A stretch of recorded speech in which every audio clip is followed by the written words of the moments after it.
Mesmerizing wedding collection. Tejaswini by Chungat Jewelry. Edassery jewellery Kalady.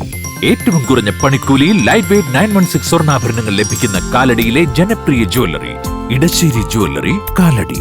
Angamaly പട്ടണം വിശുദ്ധ അപ്രേമിന്റെ ദൈവിക ചൈതന്യത്താൽ പ്രശോഭിതം. നവംബർ 23 തിരുനാളിന് കൊടികേറും. 24 നടക്കുന്ന തിരുനാൾ ആഘോഷങ്ങൾ അങ്കമാലിയുടെ ആകെ ഉത്സവമായി മാറും. സഭാപിതാവും വേദപാരംഗതനുമാണ് വിശുദ്ധ അപ്രേം. ആയിരക്കണക്കിന് വിശ്വാസികൾക്കും അങ്കമാലി പട്ടണം വഴി കടന്നുപോകുന്ന 10,000-കണക്കിന് യാത്രക്കാർക്കും തൊഴിലാളികൾക്കുമെല്ലാം ആശ്രയമാണ് വിശുദ്ധ അപ്രേമിന്റെ തിരുസന്നിധി. ജാതിമത വ്യത്യാസമില്ലാതെ നഗരമധ്യത്തിലെത്തുന്ന ഏവരും കപ്പേളയ്ക്ക് മുൻപിൽ കൈകൂപ്പുകയും നേർച്ചയർപ്പിക്കുകയും ചെയ്തു വരുന്നു. ടൗൺ കപ്പേളയിലെ തിരുനാൾ അങ്കമാലി നഗരത്തിന്റെ ആഘോഷമായാണ് എല്ലാ വർഷവും കൊണ്ടാടി വരുന്നത്. പാണ്ഡിത്യത്തിലും വാഗ്മിത്വത്തിലും തിളങ്ങി നിന്ന പരിശുദ്ധാത്മാവിന്റെ വീണ എന്നറിയപ്പെടുന്ന വിശുദ്ധ അപ്രേം എളിമയുടെ പ്രതിരൂപമായിരുന്നുവെന്ന് ബസലിക്ക റക്ടറും വികാരിയുമായ ഫാദർ ലൂക്കോസ് കുന്നത്തൂർ പറഞ്ഞു. Mind of Angamaly channel saint Aprem കപ്പേളയുടെ തിരുനാളിനോടനുബന്ധിച്ച് ഒരു വാർത്ത പ്രക്ഷേപണം ചെയ്യാമെന്ന് പറഞ്ഞതിൽ ഏറെ സന്തോഷമുണ്ട്. കപ്പേളയുടെ തിരുനാളിനോടനുബന്ധമായിട്ടുള്ള നൊവേന കഴിഞ്ഞ 15-ാം തീയതി വൈകിട്ട് 5:30 ആരംഭിച്ചു. അത് അവസാനിക്കുന്നത് അടുത്ത ശനിയാഴ്ചയാണ്. തിരുനാളിൻ്റെ പ്രധാന ദിവസങ്ങളെന്ന് പറയുന്നത് വെള്ളി, ശനി, ഞായർ ദിനങ്ങളാണ്. കപ്പേളയെക്കുറിച്ച് പറയുമ്പോൾ അങ്കമാലി ടൗണിലെ ഏറ്റവും പഴക്കമുള്ളൊരു കപ്പേളയാണ് സെന്റ് അപ്രേമിൻ്റെ കപ്പേള. നാനാജാതി മതസ്ഥർ ഒരുപോലെ ആഘോഷിക്കുന്ന, വ്യവസായികളുടെ വലിയ പിന്തുണയോടും നാനാജാതി മതസ്ഥരുടെ എല്ലാ സഹായ സഹകരണത്തോടും കൂടി ആഘോഷിക്കുന്ന ഒരു വലിയ തിരുനാളാണ് സെന്റ് അപ്രേമിൻ്റെ തിരുനാൾ. അതിരൂപതയിൽ തന്നെ സെന്റ് അപ്രേമിൻ്റെ പേരിൽ വേറൊരു പള്ളിയില്ല എന്ന് വേണമെങ്കിൽ പറയാം. എന്നാൽ സെന്റ് അപ്രേമിൻ്റെ ഖാദി വെച്ച് നോക്കുമ്പോൾ 306 വിശുദ്ധൻ ജനിക്കുക. 378 ജൂൺ മാസം 9-ാം തീയതി പ്ലേഗ് രോഗികളുടെ ഇടയിൽ ആതുര സേവനം ചെയ്ത് പ്ലേഗ് രോഗം ബാധിച്ച് മരിച്ച ഒരു വിശുദ്ധനാണ് സെന്റ് അപ്രേം. സെന്റ് അപ്രേമിൻ്റെ വിനയവും വിശുദ്ധിയും ഏറെ പ്രഘോഷിക്കപ്പെടുന്ന ഒന്നാണ്. അദ്ദേഹം പാണ്ഡിത്യത്തിലും വാഗ്മിത്വത്തിലും മറ്റ് ഇതര പ്രവർത്തനങ്ങളിലും വളരെ അറിയപ്പെടുന്ന വ്യക്തിയായിരുന്നെങ്കിലും പൗരോഹിത്യത്തിലേക്ക് പ്രവേശിക്കുവാൻ അദ്ദേഹം വിമുഖത കാണിച്ചു. അത് അദ്ദേഹത്തിൻ്റെ എളിമ കൊണ്ട് മാത്രമാണ്. അദ്ദേഹത്തെ മെത്രാനാക്കാൻ പോകുന്നുവെന്ന് കേട്ടപ്പോൾ ഒരു ഭ്രാന്തനെ പോലെ അഭിനയിച്ച് അതിൽ നിന്നും അദ്ദേഹം ഒഴിവാകുകയാണ് ചെയ്തത്.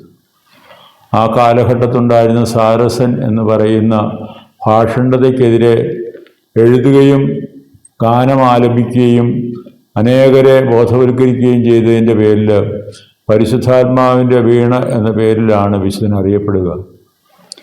മിസിബിസിലെ മെസപ്പൊട്ടോമിയയിലാണ് വിശുദ്ധൻ ജനിച്ചതെങ്കിലും ഇടക്കാലത്തുണ്ടായ മതപീഡനത്തിൻ്റെ പശ്ചാത്തലത്തിൽ എഡേസയിലേക്ക് അദ്ദേഹം പെട്ടെന്ന് പോവുകയും എഡേസയിലായിരുന്നു പിന്നീടുള്ള കാലഘട്ടം മുഴുവൻ അദ്ദേഹത്തിൻ്റെ പ്രവർത്തനങ്ങൾ കാഴ്ചവെച്ചത്. ഈ നാടിന് ഏറ്റവും വലിയ അനുഗ്രഹത്തിൻ്റെ സ്രോതസ്സാണ് വിശുദ്ധ അപ്രേം.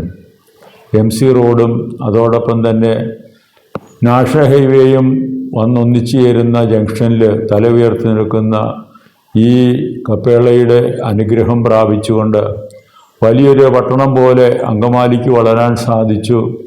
അങ്കമാലിയോടൊപ്പം വളർന്നു വന്ന LF ആശുപത്രിക്കും ഈ കപ്പേള ഒരു അനുഗ്രഹമായി എന്നുള്ളതാണ് ഏറ്റവും പ്രശംസനീയമായിട്ടുള്ളത്. എല്ലാ ജാതി മതസ്ഥരെയും ഈ തിരുനാളാഘോഷത്തിൻ്റെ നന്മയിലേക്ക് ക്ഷണിക്കുകയും ധാരാളം ദൈവാനുഗ്രഹം പ്രാപിക്കാൻ എല്ലാവർക്കും ഇടവരട്ടെ എന്ന് ആശംസിക്കുകയും ചെയ്യുന്നു. ഒരിക്കൽ കൂടി തിരുനാൾ മംഗളങ്ങൾ എല്ലാവർക്കും ആശംസിക്കുന്നു. ഈ വർഷത്തെ തിരുനാളിന് തുടക്കം കുറിച്ച് നൊവേന നടന്നു വരുന്നു. നവംബർ 22 വരെയുള്ള ദിവസങ്ങളിൽ വൈകിട്ട് 5:30 നൊവേന ഉണ്ടാകും. നവംബർ 23 വൈകിട്ട് 5 മണിക്ക് ബസലിക്ക റക്ടറും വികാരിയുമായ ഫാദർ ലൂക്കോസ് കുന്നത്തൂർ തിരുനാളിന് കൊടികയറ്റും. നവംബർ 24 ഞായറാഴ്ചയാണ് തിരുനാൾ ദിനം.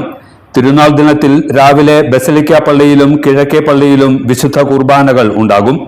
വൈകിട്ട് 5 മണിക്ക് ടൗൺ കപ്പേളയിൽ നടക്കുന്ന ആഘോഷമായ തിരുനാൾ പാട്ടുകുർബാനയ്ക്ക് ഫാദർ ആന്റണി അപ്പാടൻ കാർമ്മികത്വം വഹിക്കും. ഫാദർ ജിതിൻ ജോസ് വചന സന്ദേശം നൽകും. തുടർന്ന് ഭക്തി നിർഭരമായ പട്ടണ പ്രദക്ഷിണമുണ്ടാകും.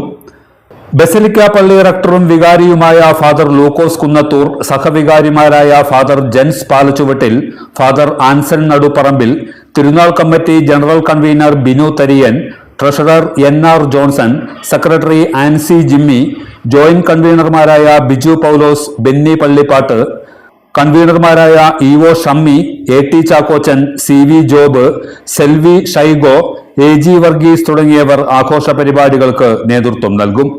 എല്ലാത്തരം അഴുക്കിനെയും തുടച്ചുമാറ്റി സുഗന്ധം പരത്താൻ ഇനി എന്നെന്നും ഓർമ്മ പെർഫ്യൂംഡ് ക്ലീനിംഗ് ലിക്വിഡ്. വീടെന്നും സ്വർഗമാക്കാൻ ഓർമ്മ പ്രോഡക്ട്സ്. ഇതെല്ലാം എന്റെ കല്യാണത്തിന് വാങ്ങിയതാ. വാവ്, ഇതെവിടുന്നാ? നമ്മുടെ MV ചാക്കോ ജ്വല്ലറിന്ന്. 70 വർഷത്തെ പാരമ്പര്യല്ലേ? MV Chacko jewellers, Angamaly.